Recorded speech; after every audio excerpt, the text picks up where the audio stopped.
Hello audience. हमारी अप्रैल series जो start करी हुई है डियर मेंटर्स के साथ। तो सेकंड हमारा टर्न है डॉक्टर नीलम अवतार मैम के साथ। आप लोग जैसे उनके यूट्यूब चैनल के साथ भी जुड़े हुए हैं, उनकी बुक भी आई है लेटेस्ट, तो बहुत लोगों ने बाय भी करी है। उनके माइंड रूब्रिक्स बहुत मशहूर है, गुड मॉर्निंग रूब्रिक्स उनके इतने सालों से आ रहे हैं। तो आज मैम डिप्रेशन टॉपिक ले रहे हैं, सीरीज डिप्रेशन की रहेगी, मिस मत करना, 3 दिन लगातार चलेगी। टाइमिंग्स यही 4 to 5 रहेगा। जिस तरह से डॉक्टर योगेश को आपने फॉलो करा है, तो डॉक्टर नीलम को भी उनसे ज्यादा फॉलो कर। Thank you everyone. Thank you ma'am. आ जाओ जी मैम। आ गई जी, आ गई। Hello friends. सो सबसे पहले तो हैनीमैन वीक की सभी को बहुत बहुत मुबारक, क्योंकि अभी जस्ट 10th अप्रैल को हैनीमैन डे होगा। और सभी को मेनी मेनी कॉन्ग्रेचुलेशंस। हम हर साल डेयर हमारा हर साल ऐसे ही अ, कई तरह के डेज मनाता है। कभी चिल्ड्रन डे होता है, कभी वेमेन डे होता है, कभी और कई चीजें। सो इस बार अभी हम ये जो एक अलग ढंग से कर रहे हैं। हमारे जितने भी फाउंडर मेंबर्स हैं वो सारे 3 3 या 4 4 दिन कॉन्टिन्यूसली आएंगे। Last week doctor Yogesh Malhotra आए हैं। इस वीक मैं डिप्रेशन पे बात करूंगी all the 3 days, Monday Tuesday and Wednesday, यही 4 से 5। और नेक्स्ट वीक दूसरे डॉक्टर आएंगे, डॉक्टर मनीषा आएंगे, प्रमिला आएगी, ऐसे ऐसे। सो आज हम बात करेंगे डिप्रेशन की। डिप्रेशन एवरीवन नोज कि एक ऐसी बीमारी है जिसमें पेशेंट बहुत उदास हो जाता है और उसका किसी भी काम में इंटरेस्ट नहीं होता। टोटल उसकी हर काम से, हर चीज से उसकी इच्छा जो है वो खत्म हो जाती है। चाहे घर की खाना बनाना हो, चाहे जॉब पे जाना हो, चाहे बाहर जाना हो, उसका कोई इंटरेस्ट नहीं रहता। बहुत सारे लोग डिप्रेशन को ऐसे बीमारी नहीं मानते, लेकिन ये तब बीमारी बन जाती है जब सोसाइटी से वो कट ऑफ होना शुरू हो जाता है, अपने घर वालों से कट ऑफ होना शुरू हो जाता है। और आम लोगों को ये बीमारी नहीं होती है। जो लोग बहुत सेंसिटिव होते हैं, जो लोग बहुत ज्यादा इंटेलिजेंट होते हैं, बहुत हर चीज को बारीकी से देखते हैं, वो इस बीमारी के ज्यादा सफरर होते हैं। ये भी नहीं है कि ये लेडीज को होती है या मैन को होती है, ये किसी को भी किसी उम्र में भी हो सकती है।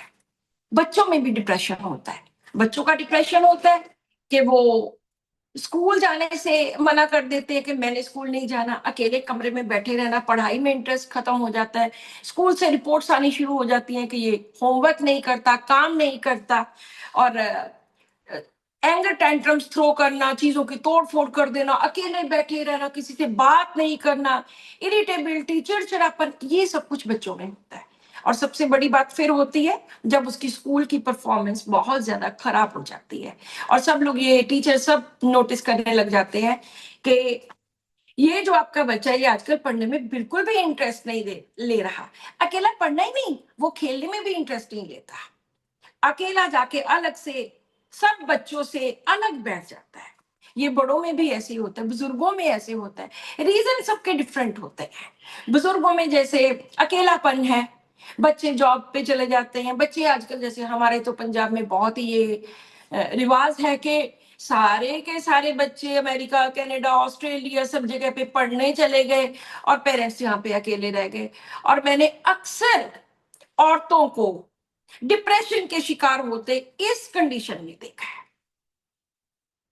अब बात करते हैं कि इसके रीजंस क्या है। बहुत सारे, जितने दुनिया के लोग हैं, जितने लोगों को डिप्रेशन है, उतने ही रीजन है। लेकिन हम कुछ ब्रॉड, कुछ 5 10 ग्रुप्स में बांट सकते हैं कि ये मेन रीजन है। सबसे पहला रीजन तो कोई भी लॉस होता है, कोई भी, जैसे डेथ होगी किसी की। अब ये डेथ किसी के बच्चे की हो गई, ये डेथ किसी के पेरेंट्स की होगी जो अभी बहुत यंग थे, तो वो जो इररिपेयरेबल लॉस होता है वो सबसे बड़ा होता है। और ये लॉस लोगों को सालों साल बहुत ज्यादा तंग करता है। मेरी एक फ्रेंड है जिसके बेटे की बहुत साल पहले, अबाउट 13 14 ईयर्स एगो उसकी डेथ हुई। वो आज भी जब मेरे पास आती है तो आज भी उसकी आंखों में आंसू होते हैं अपने बच्चे के। तो कुछ ऐसी चीजें होती है जिनको हम रिपेयर नहीं कर सकते इतने सालों तक। और and she remained in depression for so many years, मुझे लगता है कि 8-10 साल वो अपने घर से बाहर नहीं निकली। और बहुत लोगों के साथ ऐसे ही होता है। इसका बड़ा कारण एक और भी है, घर में लड़ाई झगड़े, tension, stress, conflicts, joint family है। मैंने तो आजकल देखा है कि ज्वाइंट फैमिलीज में बहुत लड़ाइयां होती हैं।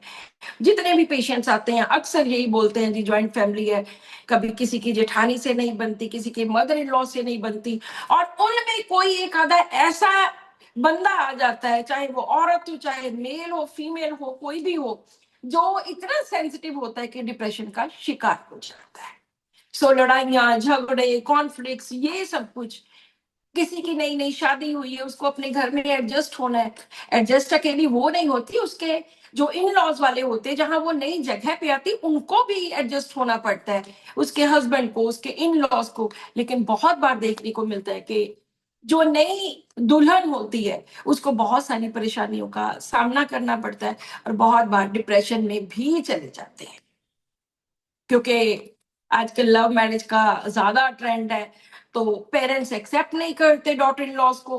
वो भी एक कारण है कि डॉटर इन लॉ डिप्रेशन में चली जाती है कि ये तो मुझे पूछते नहीं है, ये मेरे साथ बात नहीं करते, ये मुझे खाना नहीं बनाने देते, ये मेरे साथ ऐसे करते हैं, and she goes into depression. इसके और भी बहुत सारे रीजन है। किसी ने कोई बिजनेस स्टार्ट किया है, वो बिजनेस चला नहीं गया, बिजनेस उसका लॉस हो गया, पैसों का लॉस हो गया।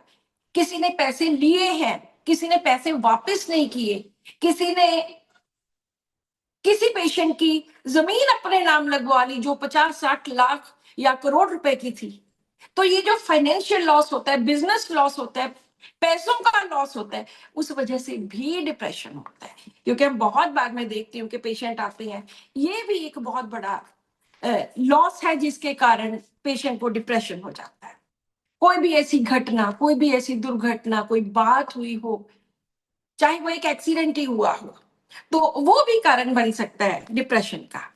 किसी तरह का एब्यूज, वो फिजिकल एब्यूज, किसी को किसी के जैसे कोई रिश्तेदार किसी के बच्चे को ले आते हैं, फिर उसको अच्छी तरह से अटेंड नहीं करते। हम टीवी में रोज ऐसी बातें देखते हैं, और मार कुटाई करते हैं उसकी, थप्पड़ मार दिया, डंडे से मार दिया। ये अब्यूज होता है, चिल्ड्रन अब्यूज। और जब ये बच्चे इतनी ज्यादा मार खा लेते तो ये भी डिप्रेशन में चले जाते हैं। बोलना बंद कर देना, स्कूल नहीं जाना, स्कूल की परफॉर्मेंस खराब हो जानी, इस तरह से। सेक्सुअल अब्यूज भी होता है, बच्चों के साथ होता है, बड़ों के साथ भी होता है, सभी के साथ हो सकता है। और और भी बहुत सारे, जैसे कोई बहुत एम्बिशियस बंदा है, एम्बिशन उसका फुलफिल नहीं हुआ, कोई आईएएस बनना चाहता था, कोई आईपीएस बनना चाहता था, पीसीएस बनना चाहता था, कोई बहुत बहुत बड़ा सीईओ बनना चाहता था किसी कंपनी का, कोई मैनेजर बनना चाहता था, लेकिन वो उसकी जो महत्व आकांक्षा थी, जो उसका एम्बिशन था, वो फेल हो गया। तो भी पेशेंट्स को डिप्रेशन हो सकता है। सो ऐसे हजारों रीजन है। ये तो कुछ ब्रॉड कैटेगरीज में 5-7-10 इस तरह की चीजें हैं जो जिनमें हम ब्रॉडर कैटेगरीज में इन लोगों को डाल सकते हैं। तो अभी बात करते हैं इसमें डिप्रेशन में होता क्या है। सभी को पता है कि बंदा उदास हो जाता है, उसका कुछ करने को मन नहीं करता, दिल करता है पड़ा रहूं, लेटा रहूं। अभी जो मेरी 100 days 100 केसेस की सीरीज चल रही है, उसमें मैंने कितने ही केसेस डिप्रेशन के डाले हैं। और सब में यही होता है, कुछ करने को मन नहीं करना, दिल करता है लेटी रहूं, पड़ी रहूं, कुछ ना करूं। और कारण ये भी होता है कि उसको लगता है कि मेरी वैल्यू नहीं है, मेरे घर वाले मेरी वैल्यू नहीं करते, मुझे नजरअंदाज करते, मुझे निग्लेक्ट करते हैं। ये भी वर्थ अपनी ना फील होनी, इस तरह से। नींद नहीं आनी, और गुस्सा आई जाना कि मुझे मत बुलाओ, कोई भी मुझे काम करने को मत बोलो, इस तरह से। सो ऐसे बहुत सारे सिम्टम्स हैं। कभी टायर्ड फील करना, उठना नहीं, काम नहीं करना, एंड ओबेसिटी, मोटापा आ जाना। क्योंकि बहुत सारे डिप्रेशन के पेशेंट्स में देखा है कि उनमें भूख बहुत ज्यादा बढ़ जाती है, भूख बढ़ती है, थोड़ी थोड़ी 1-1 घंटे के बाद खाते रहना, और इतने मोटे हो जाते हैं। लेकिन सबसे बड़ा जो सिम्टम डिप्रेशन का होता है, वो एंड वाला के सुसाइड तक पहुंच जाता है। अगर अनट्रीटेड ये केसेस रह जाए तो सबसे एंड बस ये सुसाइड तक करने को पहुंच जाते हैं। बहुत सारे पेशेंट्स आते हैं जो बोलते हैं डॉक्टर साहब एक बार मैंने तो 20-30 गोलियां खा ली थी लेकिन बच गई। तो कोई जहर पी लेता है, कोई करंट लगा लेता है, ऐसे बहुत सारे ऐसी चीजें हैं। डिप्रेशन में पेशेंट मरने की कोशिश करता है कि मेरी कोई वर्थ नहीं है, मेरी कोई वैल्यू नहीं है, मुझे कोई पूछता नहीं है, मेरा दिल नहीं लगता, मेरा किसी काम में इंटरेस्ट नहीं है, तो मैं तो मर ही जाऊं तो अच्छा है। सो ये तो एक ब्रॉडर सी डिस्क्रिप्शन हो गई डिप्रेशन के बारे में। और जब ट्रीटमेंट की बारी आती है तो मैं तो हमेशा कहती हूँ कि होम्योपैथी रूट कॉज को क्लियर करके, रूट कॉज के ऊपर काम करके होम्योपैथी ठीक करती है पेशेंट को। और दवाई के साथ साथ जो एक और चीज जो पेशेंट को करनी चाहिए उसके घर वालों को करनी चाहिए, वो पहले उसका कारण ढूंढ लें। अगर पेशेंट को लगता है कि ये लोग मुझे पूछते नहीं है तो उसको उसकी वैल्यू करो, उसको पूछो, उसको अकेला मत छोड़ो। पेशेंट को जिस चीज में उसके इंटरेस्ट है, मान लो गार्डनिंग में इंटरेस्ट है तो उसको गार्डनिंग करने के लिए प्रेरित करो। उसका म्यूजिक में इंटरेस्ट है तो अच्छे अच्छे वाले जो ज्यादा डांस वाले इस तरह के का म्यूजिक उसको लगाने के लिए बोलो, क्योंकि अगर वो बिजी रहेगी तभी वो जल्दी से दवाई के साथ साथ इन चीजों से भी ठीक होने की तरफ जाएगी। म्यूजिक सुनना। और एक पेट रखो, डॉग रखो या कैट रखो। ये जानवर जो होते हैं ना, ये इंसान से ज्यादा प्यार करते हैं आपको। तो पेट रखना, बहुत सारे लोग सोचते हैं कि क्या जानवर को रखना, लेकिन जो डॉग है वो बहुत ही वफादार होता है, बहुत ही लविंग होता है। सो ये सारी कुछ चीजें हम करके पेशेंट को ठीक कर सकते हैं। अब हम बात करते हैं कुछ केसेस की। आज हम एक बहुत important case of my life वो सबसे पहले करेंगे, उसके बाद एक दो केसेस और करेंगे। हमने 3 दिन केसेस ही करने हैं। तो ये एक मेरा डिप्रेशन का केस है जिसको कि एक फीमेल है अबाउट 50 इयर्स के, उनके हस्बैंड की डेथ हो जाती है और वो डॉक्टर मान के पास गए, चंडीगढ़ के हैं। तो डॉक्टर मान के पास गए, वहां से दवाई ली। डॉक्टर साहब ने पहले इग्नेशिया दी, फिर नेट्रोम्योर दी, फिर आर्सेनिक दी। फिर डॉक्टर साहब ने बोला कि आप इतनी दूर क्यों आते हो, तो आपको डॉक्टर नीलम उधर मोहाली हर हफ्ते जाते हैं, आप वहां से दवाई। Then she came to me, मेरे पास आ गए और मुझे कहते कि डॉक्टर साहब का ये उन्होंने जो स्लिप बनाई हुई थी वो डॉक्टर साहब ने पकड़ा दी कि ये देख लीजिए उन्होंने ये दवाइयां दी हैं और मैं पिछले 2 महीनों से डॉक्टर साहब से दवाई ले रही हूँ लेकिन फर्क नहीं पड़ रहा। मैंने कहा कोई बात नहीं। फिर मैंने डॉक्टर साहब से बात की तो उन्होंने बोला कि अभी आर्सेनिक मैंने 30 में दी, आप 200 में 6 में ये देख लीजिए। तो मैंने वो भी दी लेकिन उनको बिल्कुल भी फर्क नहीं पड़ा। 3-4 महीने बीत के कुछ और भी दवाई दी। तो वो कैसे एक्सप्लेन करते थे ये मेरे लिए ज्यादा इंपॉर्टेंट है। जब वो मेरे पास आए तो उन्होंने बोला कि I am wife of an army officer who is of colonel rank, कि मेरे हस्बैंड बहुत बड़े एक ऑफिसर थे और अभी 50 इयर्स के भी नहीं हुए थे और बिल्कुल फिट थे, ना कोई डायबिटीज ना कोई ब्लड प्रेशर, कुछ भी ऐसा नहीं था।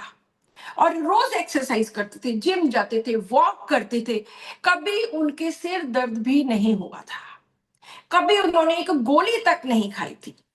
और जैसे ही मॉर्निंग वॉक करके आए, आते सारी उनके लेटे एंड बिल्कुल हार्ट अटैक हुआ and no more. All of a sudden एकदम ये सब कुछ हुआ। हम तो हैरान ही रह गए कि ऐसे कैसे हो गया। तो चलो किसी तरह से उनको, इनके 2 बच्चे भी थे, बड़े बड़े काफी बड़े बच्चे थे, तो उन्होंने बोला उनका संस्कार वगैरह किया। बड़ा मैंने पूरा हौसला रखा कि मैंने ज्यादा मेरे बच्चों के ऊपर इस चीज का ज्यादा असर ना हो, तो मैं सारा काम करती रही। लेकिन 2-3-4-6 महीनों में मेरी बिल्कुल बस हो गई। जब ये डॉक्टर मान के पास आए थे तब इनके हस्बैंड की डेथ को 1.5 साल हो गया था। तो 3-4 महीने के बाद उन्होंने दवाई लेनी, अंग्रेजी दवाई स्टार्ट कर ली। लेकिन क्योंकि अंग्रेजी दवाई तो एक बार शुरू कर लो वो तो बंद ही नहीं होती, वो तो सिडेशन थी, रेस्टल एक मेडिसिन थी, एक आधी कोई और लेते थे। तो इन्होंने सोचा कि नहीं मैं होम्योपैथी लूंगी और परमानेंटली से ठीक हो जाऊंगी। तो उन्होंने बोला जब मेरे पास आए कि मैं एक कर्नल के रैंक के जो ऑफिसर है, आर्मी ऑफिसर, मैं उनकी वाइफ हूँ, तो मेरे हस्बैंड की ऐसे ऐसे डेथ हो गई और 3-4 महीने तक तो चलो मैं अपने आप को संभाल लिया, लेकिन उसके बाद मेरी नींद खत्म होगी, मेरी भूख प्यास खत्म होगी, मेरा हर चीज में इंटरेस्ट खत्म हो गया, मैं कुछ भी नहीं करती थी। हालांकि हमारे घर में कितने सर्वेंट्स हैं, लेकिन मैं काम करने में बहुत एक्टिव थी। और अब तो मेरी नींद मैंने रेस्टिल रोज लेती थी, तब मुझे नींद आती थी। मेरा पेट हमेशा खराब रहने लग गया, पेट में गुड़ गुड़ गुड़ गुड़ होती रहती थी। मेरा 10 किलोग्राम वेट रिड्यूस हो गया इस 1.5 साल में। और घर का काम छूट गया, किसी चीज में कोई इंटरेस्ट नहीं है, दिल करता है बस पड़ी रहूं और पढ़ रहूं। डॉक्टर साहब मुझे प्लीज इससे बाहर निकालो, प्लीज इससे बाहर निकालो, मैं जिंदगी जीना चाहती हूँ, मैं यहाँ से बाहर निकलना चाहती हूँ। तो मैंने फिर डॉक्टर मान को फोन किया कि ऐसी ऐसी कंडीशन है। हमने एक आधी और दवाई सेलेक्ट की और वो भी दे दी, कोई फर्क नहीं पड़ा। तो भी हमारे भी 1.5-2 महीने बीत गए। तो एक दिन मेरे पास डॉक्टर अवतार सिंह मोहाली में आए हुए थे, तो वो पेशेंट आ गए। उन्होंने फिर डॉक्टर साहब को पूरी introduction the, I am wife of so and so, this rank person, ऐसे मेरे हस्बैंड की डेथ हुई, पहले ये हुआ फिर ये हुआ, again the same story, full detail. तो फिर वो कहने लगे, जो सबसे इंपॉर्टेंट बात उन्होंने बोली, कहते कि डॉक्टर साहब मुझे ये समझ नहीं आता कि लोग लड़ते क्यों हैं, लोगों की लड़ाई क्यों होती है, हमारी तो कभी लड़ाई नहीं हुई थी। और मेरा तो दिल करता है कि मैं रिश्तों के ऊपर एक बुक लिखूं कि रिश्ते ऐसे होने चाहिए, रिश्ते भाई बहन के, हस्बैंड वाइफ के, फ्रेंड्स के, सभी के किस तरह के होने चाहिए, इसके ऊपर मैं एक बुक लिखना चाहती हूँ। मैं तो इतनी, कहते कि मैं इतनी माइल्ड हूं कि मैंने कभी अपने सर्वेंट तक को नहीं डांटा, और कभी मैं ऊंची आवाज में नहीं बोली।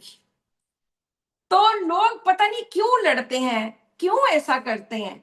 अब तो मैं अकेली रह गई हूँ, बहुत ज्यादा लोनलीनेस फील होती है, और बस यही कुछ है। तो जब वो इस चीज के बारे में बात कर रहे थे, तो मैं सोच रही थी कि ये है क्या, कि ऐसा होना चाहिए वैसा होना चाहिए। एकदम मेरे दिमाग में स्ट्रक किया कि दिस इज आइडियलिज्म। एक आदर्शवादी, एक आदर्शवादी इंसान जो अच्छे, अच्छा हो, अच्छा दिखे, इस तरह के सारे रिश्ते अच्छे होने चाहिए, रिस्पेक्ट होनी चाहिए, ये बातें जो चाहिए वाली बातें हैं। So this was really idealistic. तो जब मैंने आइडियलिस्टिक खोला, तो उसमें 4 मेडिसिन थी, नेट्रम्योर, इग्नेशिया, कॉस्टिकम, प्लैटिना। उनको इग्नेशिया भी दे चुके थे, उनको नेट्रम्योर भी दे चुके थे, दोनों दवाइयां दे चुके थे। बात जो बाद में रह गई वो रहेगी कॉस्टिकम एंड प्लैटिना। तो मैंने, मैं जैसे हमेशा बोलती हूँ कि ऑलवेज रेपर्टाइज अ केस, क्योंकि हमारा दिमाग बहुत छोटा है, इसकी इसमें इतना ज्यादा कुछ हम मेमोराइज नहीं कर सकते जो ये हमारा कंप्यूटर या लैपटॉप कर सकता है। तो मैंने कहा कि, मैं डॉक्टर अवतार सिंह बैठे हुए थे, मैंने कहा कि ठीक है आज हम दोबारा से इनका सारा केस करते हैं।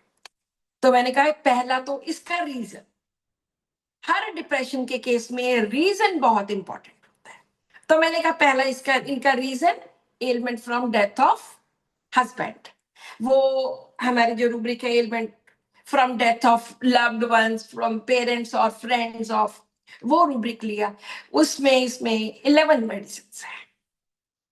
और उनको क्या लग रहा था कि मैं दुनिया में अकेली हूं, मेरा तो कोई भी नहीं है, मेरे हस्बैंड थे, वो चलेगी, delusion alone in the world. और मैं आपको एक बात बताती हूँ कि मैं हमेशा, I always take very simple and very accurate rubrics. अगर मुझे किसी रूब्रिक के बारे में कोई डाउट है, मैं बिल्कुल भी वो रूब्रिक नहीं लूंगी। फिर जो मेरे आगे वो प्रार्थना कर रहे थे, मुझे बार बार हाथ जोड़ के कह रहे थे, this is begging and treating. Beg करना कि डॉक्टर साहब प्लीज मैं जिंदगी जीना चाहती हूँ, आप मुझे ठीक कर दो। एंड इसके साथ साथ दो रूब्रिक्स और आते हैं, बहुत सुंदर रूब्रिक्स है। One is delirium help calling for, कि मेरी मदद करो। Delirium is what? डिलीरियम एक ऐसी स्टेट है जिसमें बार बार पेशेंट एक ही चीज की धुन लगाई रहता है, उसका मेंटल सेटअप खराब हो गया है, वो उसको एक ही चीज चाहिए कि मुझे ठीक करो, मुझे ठीक करो, मुझे ठीक करो। And shrieking help for, shrieking होता है चीखना चिल्लाना, जरूरी नहीं वो चीखना चिल्लाना चीख चीख के बोलना होता है, वो जो पेशेंट मांग रहा है वो किस हिसाब से मांग रहा है वो भी हम श्रीकिंग लेंगे। Shrieking help for, delirium help calling for, and begging. और उन्होंने बोला कि मैं बहुत नरम स्वभाव की हूं, कभी भी किसी सर्वेंट को भी नहीं डांटा। तो I took mildness too and reverence for those around. ये मैं आपको समझाती हूँ रेफरेंस मैंने कैसे लिया। वहां पे मोहाली हर हफ्ते हम क्लास भी लगाते थे, दो तीन डॉक्टर्स थे जो अक्सर ही आते थे, हम तीनों जने पढ़ते थे वहां पे। तो जब भी वो डॉक्टर्स आते थे, ये भी तकरीबन 12-1 बजे आते थे, डॉक्टर्स भी उसी 12-1 बजे आते थे। जब भी डॉक्टर्स आते थे ये हमेशा खड़े होकर उनको हाथ जोड़ के विश करते थे। किसी के लिए खड़े होना इतनी, हालांकि मेरे डॉक्टर्स तो छोटी एज के थे और वो बड़ी एज के थे, फिर भी वो खड़े होते थे। तो इसको हम रेवरेंस लेंगे, रेवरेंस फॉर दोस अराउंड। और जो मैंने फर्स्ट ग्रुप में रूब्रिक्स लिए थे फर्स्ट टाइम में कि हुआ क्या है, उसमें elements from death of loved once, alone and idealistic. Idealistic तो बहुत ही इंपॉर्टेंट है। जब मैंने ये सारे रूब्रिक्स डाले, I was astonished to see a medicine that is platina. अब प्लेटिना तो कभी यूज की ही नहीं थी, ये तो 20 साल पुरानी बात है, ये अबाउट 2004-5 की बात है। तो मैंने तो कहा नहीं नहीं नहीं, प्लेटिना तो ऐसा होता नहीं है, प्लेटिना में अहंकार होता है, प्लेटिना तो ऐसे बोलता है, जो हमने पढ़ा हुआ था कॉलेजेस में, प्लेटिना ऐसा होगा, प्लेटिना आके आपसे पूछेगा कि आपकी क्या क्वालिफिकेशन है, इस तरह का होगा। तो मैंने कहा भी नहीं, प्लेटिना तो ये नहीं है, इतनी माइल्ड लेडी, इतना नरम स्वभाव, कभी किसी सर्वेंट को भी नहीं डांटा। तो मैंने कहा no। फिर डॉक्टर तार सिंह जैसे पास ही बैठे हुए, उन्होंने बोला कि अगर रेपर्टरी में आया है तो आप यूज क्यों नहीं करोगे। मैंने कहा जी ठीक है, आप बोलते हो तो मैं प्लेटिना यूज करती हूँ। I gave her Platina 31 dose. और जब वो अगली बार आते हैं तो वो कहते हैं कि डॉक्टर साहब कमाल ही हो गई, जैसे ही आपने मुझे यहां से वो एक जो भी ड्रॉप्स डाले थे, घर जाते तक कि मैं ठीक होगी। 1.5 साल से मैंने कभी टेबल नहीं खाने का सजाया था, पहली बार हुई कि नेक्स्ट डे ही मैंने खूब अच्छे से टेबल लगाया, खुद खाना बनाया, बच्चों को खिलाया। और मेरा इतना मेरे मन में था कि मैं कुछ करूं, मैं कुछ करूं। और कहां डिप्रेशन में मेरे मन में था कि मैं कुछ नहीं कर सकती, अब मैं लेटी रहूं, अब मैं पड़ी रहूं। और इससे भी बड़ी बात कि मैंने इतने दिन एक भी रेस्ट नहीं ली, कोई भी एलोपैथिक दवाई नहीं ली। सो ये जो केस ठीक हुआ, जो प्लेटिना दी, उसके बाद शायद 200 दी, 31 डोज दी, उसके बाद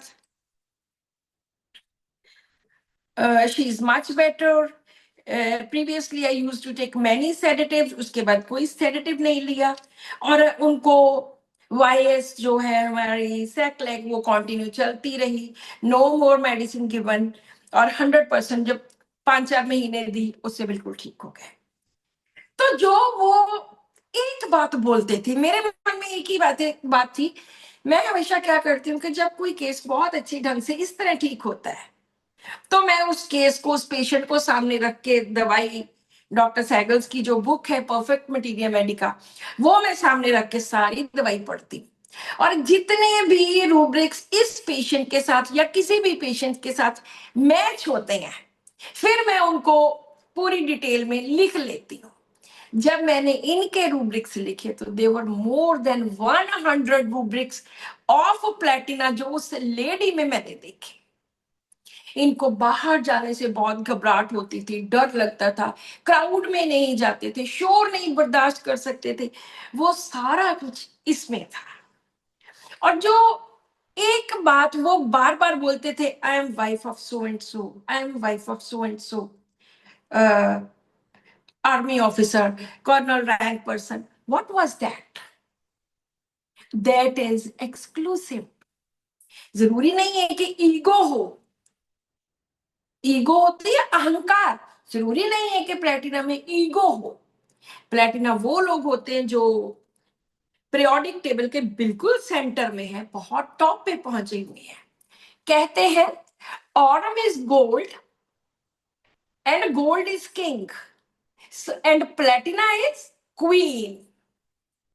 तो ये क्वीन थी जो बीमार हुई, और जो इन्होंने बार बार बोला वो था exclusive to, that I am special, I am something, I am wife of so and so. चाहे ईगो नहीं थी, लेकिन एक्सक्लूसिव था।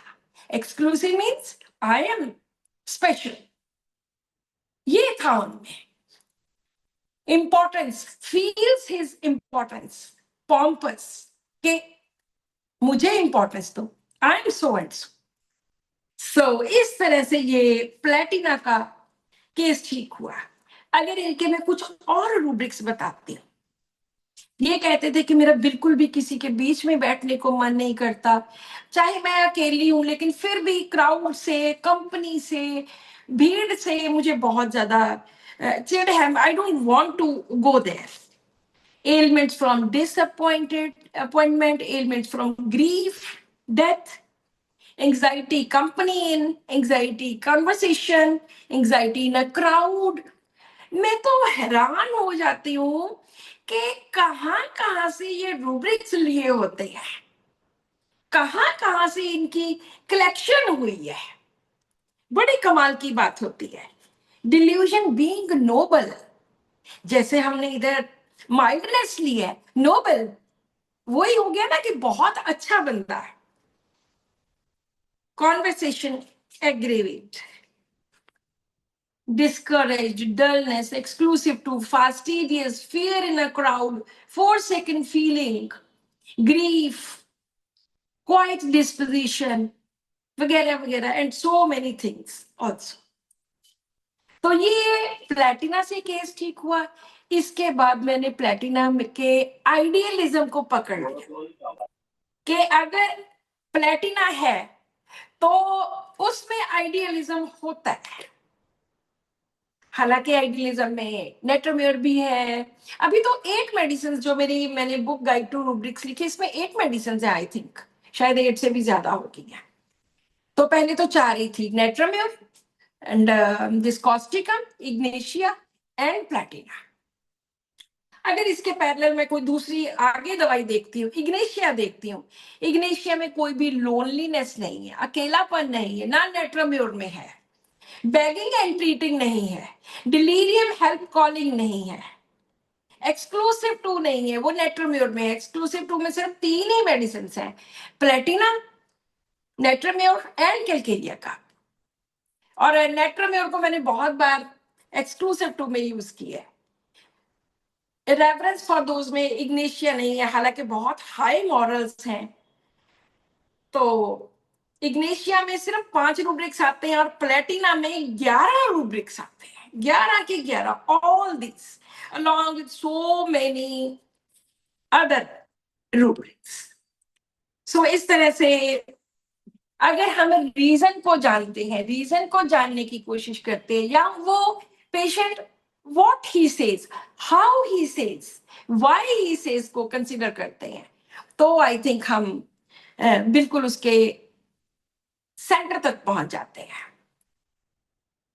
अभी हम एक और छोटा सा केस करते हैं 10-15 मिनट में। ये मैंने केस अभी डाला हुआ है अपने 100 डेज 100 केसेस की जो मेरी सीरीज चल रही है। मैं हर एक एक दिन छोड़ के मंडे, वेडनेसडे एंड फ्राइडे एक एक कोई भी केस डालती।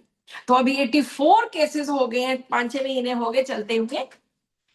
ये वाला जो मैं केस अभी बताने जा रही हूँ, ये मैं ऑलरेडी इसमें डाल चुकी हूँ।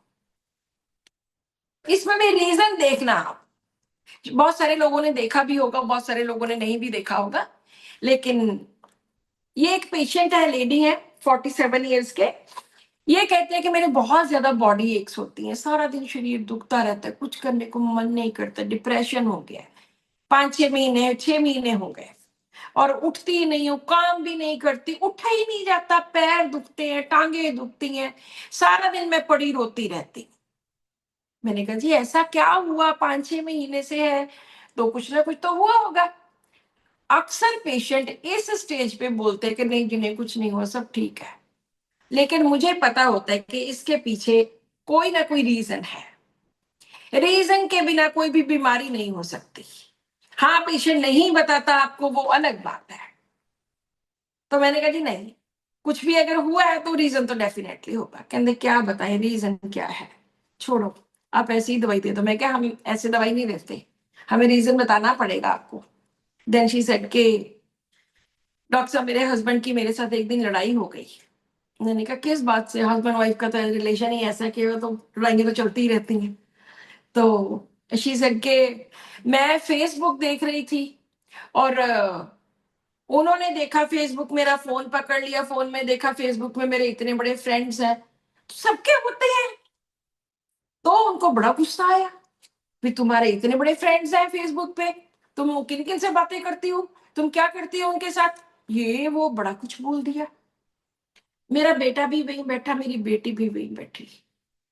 मैंने कहा जी कुछ नहीं, मैं तो हंसी हंसी में ऐसी कहती रही कि नहीं नहीं कुछ नहीं, इतना क्यों है, सारी दुनिया के फेसबुक पे फ्रेंड्स होते हैं, किसी की रिक्वेस्ट आ गई हम उसको एक्सेप्ट कर लेते हैं, इसमें क्या बड़ी बात है। लेकिन इस बंदे ने, मेरे हस्बैंड ने मेरे साथ 2-4 घंटे लड़ाई की, मेरी वो बेइज्जती की, मेरी वो बेइज्जती की मेरे बच्चों के सामने। बस उस दिन मुझे कुछ हो गया और आज तक मैं पड़ी हूं। गुस्सा कस्सा मुझे कुछ नहीं आता, मैं चुप करके बैठी रहती हूँ, कोई कुछ बोलता भी है बोली चले ना, मैं काम करती हूँ, मैं कुछ नहीं करती, मैं रोटी वोटी भी मेरे से नहीं बनाई जाती, मैं उठ ही नहीं सकती। तो सभी को पता लग गया होगा विच इज द मेडिसिन। सो यहाँ पे मैंने उनको स्टेफी से किया, बिना रेपोर्टराइज किए, कि उसकी डिग्निटी, उसका मान सम्मान उसके लिए इतना ज्यादा इंपॉर्टेंट होता है कि क्यों मुझे ऐसा कह दिया in front of my children.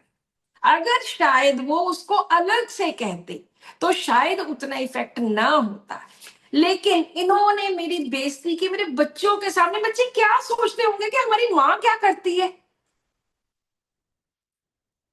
और मैंने उनको स्टेफिसेग्रिया 1 mg की एक डोज दी। जब वो अगली बार आते हैं वो कहते हैं डॉक्टर साहब मैं तो 100% ठीक हो गई, आपने जैसे ही मुझे दवाई दी थी वैसे के वैसे, साथ के साथ ही मैं, वो 2-3 बार ही मेरे से दवाई लेके गए और बाद में इनको साइक्लेट दी कि मेरी थोड़ी बहुत बॉडी एक है, बाकी तो सब ठीक है। 1-2 महीने उनकी साइक्लेट चली होगी। सो इस तरह से अगर हम होम्योपैथी को पढ़ते हैं, हम होम्योपैथी को अंडरस्टैंड करते हैं, तो इस तरह से हम पेशेंट्स को इजीली ठीक कर सकते हैं। और होते हैं पेशेंट्स ठीक। मेरे तो कितने डिप्रेशन के ऐसे केसेस है, जस्ट एक एक डोज देने पे पेशेंट अगली बार आके यही बोलता है 80% ठीक हो गया, 90% ठीक हो गया। लेकिन वो ऐसे नहीं है कि पेशेंट आया 4 बातें बोल ली, ऐसे ही यहाँ पे लिखी और निकाल लिया। नो, उसमें पेशेंट को अंडरस्टैंड करना होता है कि वो क्या बोल रहा है, कैसे बोल रहा है, क्यों हुआ, कैसे हुआ, आज उसकी कंडीशन कैसे है, ये सब कुछ निकाल के उसका सेंटर निकाल के फिर हम मेडिसिन की सिलेक्शन कर सकते हैं। तो I think Promila, hello, anyone here? Doctor Promila Nehra, अरे सब कहाँ यस चले मैम। गए? Yes ma'am. हाँ, किसी को कोई इन दोनों केसेस में कोई प्रॉब्लम लगी हो या कुछ समझ नहीं आया हो, कुछ भी ऐसा, तो आप प्लीज अपना माइक अनम्यूट करके आप पूछ सकते हैं। Ma'am, hello ma'am. जी मैं डॉक्टर कुसुम दिल्ली से। जी मैम ये जी। आपका केस मैम, ये प्लेटिना का तो पहले भी सुना हुआ था, स्टैफ हाँ बिल्कुल, मैंने प्लेटिना, ये मेरे दिल के आइडियलिस्टिक इतना में भी मैम करीब आपने है। एक्सप्लेन किया था। आइडियलिज्म में भी जब आपने बताया था तब भी शायद आपने यही वाला केस बताया था। हाँ बिल्कुल बिल्कुल, ये तो मैंने मैम ये कितनी बार बताया। या स्टैफ की मैम थोड़ा पोटेंसी का बताएंगे, कैसे आपने रिपीट किया और कैसे? मैं वैसे इन जनरल हम 30 यूज करते हैं, फिर 200 यूज करते हैं, 1M यूज करते हैं, लो से स्टार्ट करते हैं। लेकिन जो मेरे पास दूर के लोग आते हैं या जो बिल्कुल ही मेंटल स्टेट से आते हैं, तो मैं हमेशा उनमें कोशिश करती हूँ कि 1M दे के देखूं कि क्या ये ठीक होंगे या नहीं होंगे। तो मैंने इनको 1M स्टेफिसिग्री 1M 1 डोज दी, उसके बाद सेटल। जैसे मैम पेशेंट बेटर हो रहा होता है पर फिर भी बीच बीच में थोड़ा थोड़ा सिम्टम वापस आ रहे हैं, तो हम रिपीट कर देना चाहिए? हाँ बिल्कुल करना चाहिए, क्यों नहीं करना। हम चाहे लोग तो डॉक्टर कुसुम, हम लोग तो बहुत कम मेडिसिन यूज करते हैं। अगर जी हमने जी स्टेफी 1M यूज की, महीने के बाद एक कर भी दी, उससे कोई फर्क नहीं पड़ता। जी लोग मैम। तो 10-10 20-20 दवाइयां लेते हैं, हाँ 40-40 बिल्कुल दवाइयां बिल्कुल लेते हैं, कॉम्बिनेशन बिल्कुल। लेते हैं। उनसे हम्म। तो बेटर ही है ना। अगर दोबारा से सिम्टम्स आ रहे हैं या लग रहा है कि अभी पूरा ठीक नहीं हुआ, yes you can repeat the same potency, या उससे बढ़ा के भी दे सकते हैं, बिल्कुल दे सकते हैं। ठीक है मैम, ठीक है, जी। Thank you ma'am. क्योंकि कुछ ये लोग तो कॉम्बिनेशन देते हैं, 4 कॉम्बिनेशन हाँ, देते हैं, वो 4 में भी अंदर 8 मेडिसिन होती है, अरे तो पूछो हम लोग मत। तो ऐसे करते नहीं है। मेरे पास पिछले हफ्ते, एक 15-20 दिन पहले एक पेशेंट आए, उन्होंने 8 बॉटल्स, शायद मैंने एक वीडियो में भी बोला है, 8 बॉटल्स मेरे सामने रख दी, सारे कॉम्बिनेशन, कोई रेकमेक का इतने नंबर, कोई फलाना, कोई ढमकाना, पता नहीं क्या क्या। मैंने कहा ये क्या है? कहते ये ले रहा हूँ और साथ में 6 बॉटल्स 2-2 ग्राम वाली 6 बॉटल्स भी हैं। कही इतनी दवाई किसने दी? कहते फलानी जगह पे फलाने डॉक्टर ने दी है, और एक एक कॉम्बिनेशन में 15-15 medicine. Is this homeopathy? Homeopathy है ये? पता नहीं लोग समझते क्यों नहीं। मैं तो हर लेक्चर में बोल बोल के थक गई हूँ कि प्लीज 1-2 दवाइयों तक पहुंच जाओ। मैम आपको जिनको दो में होम्योपैथी डाउट, नहीं आती ना मैम, जिनको होम्योपैथी नहीं आती ना वही ये करते हैं, जिनको आती है वो ये कर ही नहीं सकते। आपको मैं कहती हूँ नहीं समझ तो कोई बात नहीं, आपके मन में 2 दवाइयां, आप पहले एक दे दो फिर दूसरी दे दो। बहुत बार हमें एक्यूट केसेस में रिपीट करनी पड़ती है, इट्स ओके, रिपीट कर सकते हो। अगर एक्यूट केस है, आपको लगता है कि उसको बुखार चढ़ रहा है, उसको जुकाम बहुत हो गया, आपको 2-2 घंटे के बाद दे सकते हो। डॉक्टर एमएल सहगल ने दी है, उन्होंने चेंज भी की है, सुबह से शाम को चेंज की, शाम से सुबह चेंज की, इट्स ओके। लेकिन ये नहीं कि 40-40 दवाइयों के कॉम्बिनेशन आप एक ही टाइम में, पता नहीं उसमें क्या भर रहे हो पेशेंट में, और पता नहीं पेट में जाके अंदर जाके क्या होता हो। I don't understand that. So any other question by anyone? किसी के मन में कोई डाउट किसी रूब्रिक के साथ रिलेटेड? वैसे मेरी जो बुक है रूब्रिक्स वाली, जिन डॉक्टर्स ने नहीं ली गाइड टू रूब्रिक्स, उसमें मैंने हर माइंड के रूब्रिक को, सिंथेसिस के, और प्लस मैंने कुछ कंप्लीट के भी ऐड किए हैं, उनको मैंने एक्सप्लेन किया है, उनके मीनिंग्स लिखे हैं, और एक जगह जगह पे डीडी लिखा है कि इसको उससे कैसे डिफ्रेंशिएट कर सकते हैं।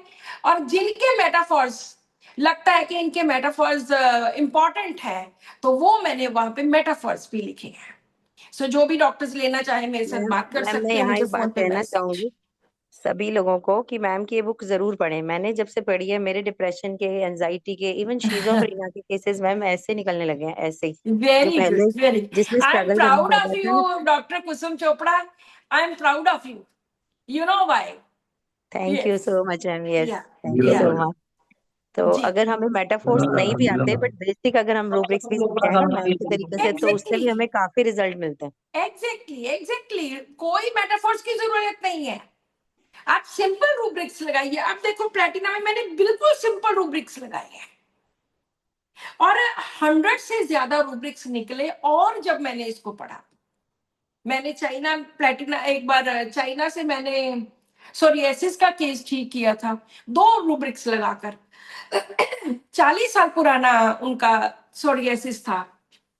और जब मैं पढ़ने लगी चाइना को, 100 से ज्यादा रूब्रिक्स उन्हीं के, सारी चाइना ही वो थे।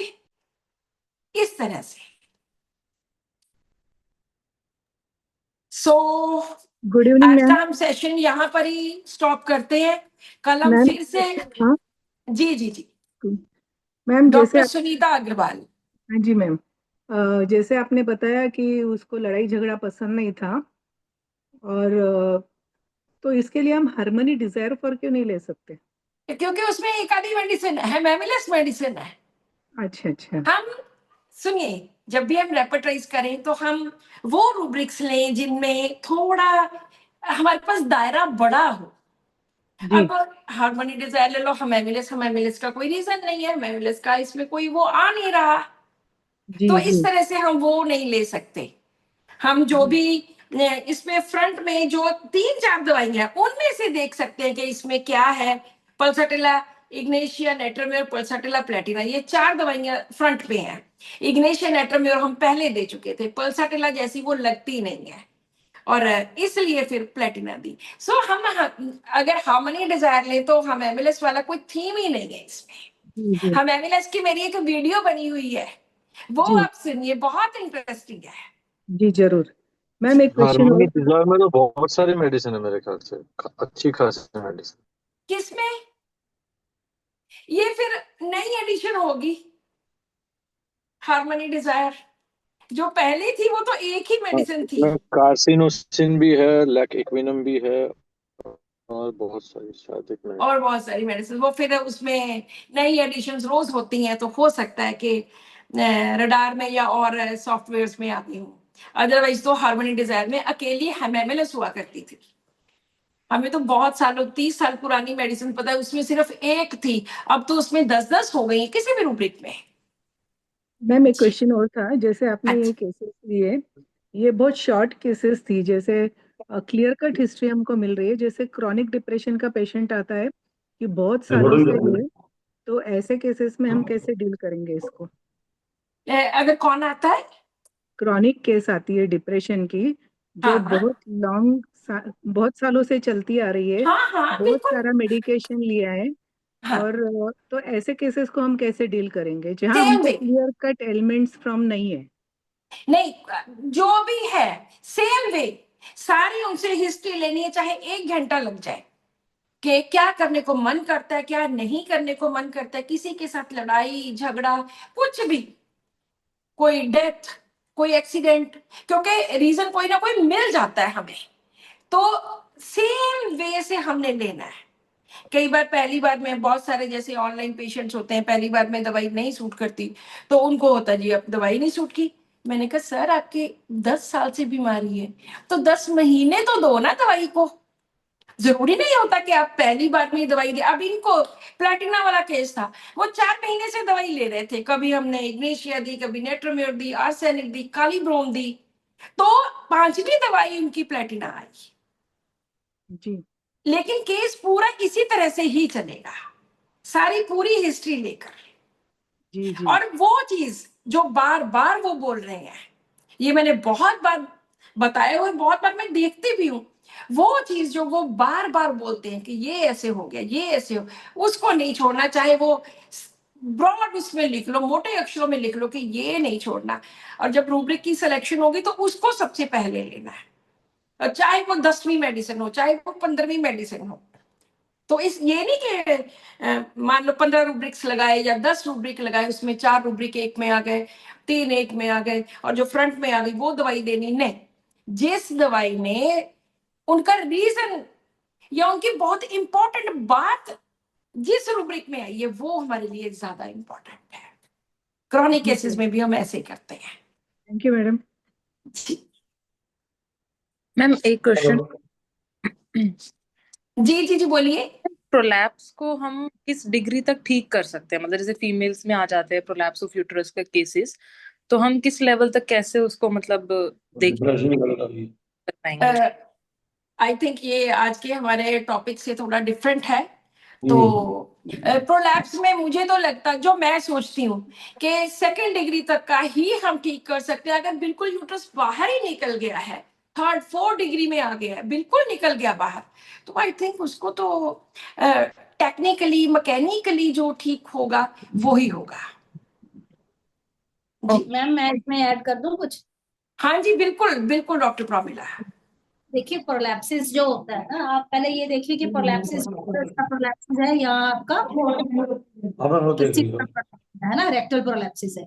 और वहां पे अगर यूट्रस का प्रोलैप्सिस हमारे पास लेडीज में ज्यादा आता है, तो अल्ट्रासाउंड में उसकी यूट्रस की प्लेस देखना, उसकी जगह देखना, एनेटमी देखना कि एंटीवर्टेड है या रेट्रोवर्टेड है, क्योंकि वो चीजें ज्यादा डिपेंड करती है कि प्रोलैप्सिस है और उसका वजन कहाँ पड़ रहा है।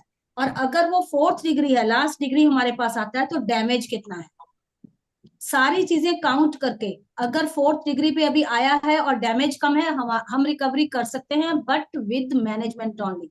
आप सिर्फ दवा के साथ वहां कुछ नहीं कर सकते, आपको मैकेनिकल हेल्प देनी है। आप मैनेज करेंगे करेंगे, उनको बैठना उठना सिखाएंगे, उनको चलना सिखाएंगे, उनको रहना सिखाएंगे। जवाहर वो अरोड़ा जी अपना रिकवरी, म्यूट कर लीजिए अपना प्लीज।